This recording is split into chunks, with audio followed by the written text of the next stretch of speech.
एकत्रिंशत् दशकं 31 भ्रामर्यवतारम्।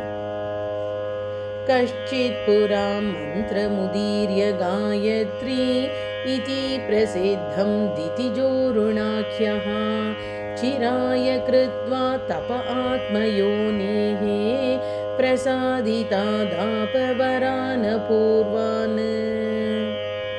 स्त्रीपुंभिरस्त्रैशरणे द्विपादैः चतुष्पदैश्चाप्युभयात्मकैश्च अबध्यतां देवपराजयञ्च लब्ध्वा सदृप्तो दिवमाससाद।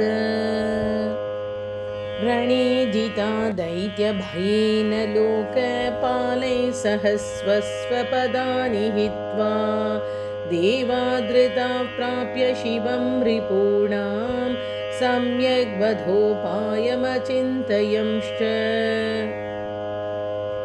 तदा भवत्काप्यशरीरिणी वाग् भजेत देवीं शुभमेव स्यात्। दैत्योरुणो वर्धयतीह गायत्री उपासनेनात्मबलं त्वदृश्यम्। यद्येष तं मन्त्रजपं जहाति स दुर्बलः साध्यवधोऽपि च स्यात्।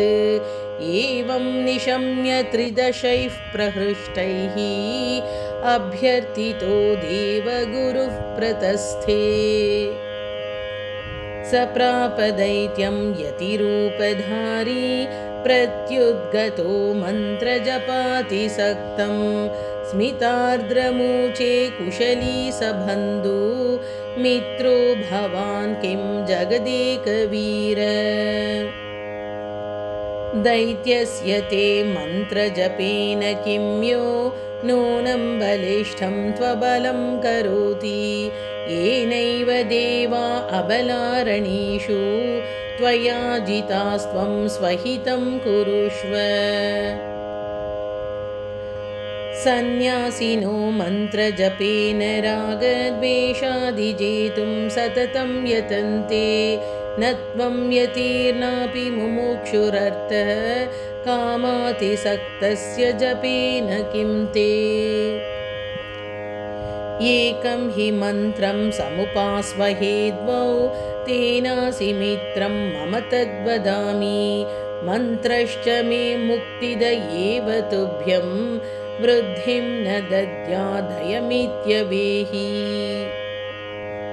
बृहस्पतावेवमुदीर्य याते सत्यं तदुक्तं दितिजो विचिन्त्य। क्रमाजहौ मन्त्रजपं सदा हि मूढः परप्रोक्तविनेयबुद्धिः। एवं गुरौ कुर्वति दैत्यभीतैः कृत्वा तपो योगजपाध्वरादि। जाम्बूनदेश्वर्यमरैस्तुता त्वं प्रसादिता प्रादुरभूकृपार्द्रा। त्वद्देहजातैर्भ्रमरैरनन्तैः दैत्यस्य सैन्यो विफलास्त्रशस्त्रः। दष्टो हतस्त्वं च नुतिप्रसन्ना पश्यत्सु देवेषु तिरोहिता भूः। स्वदेहतौ वै भ्रमरान् विधात्री त्वं भ्रामरीति प्रथिता जगत्सु। अहो विचित्रास्तव देवी लीला नमो नमस्ते भुवनेशि मातः। ॐ श्रीमात्रे नमः।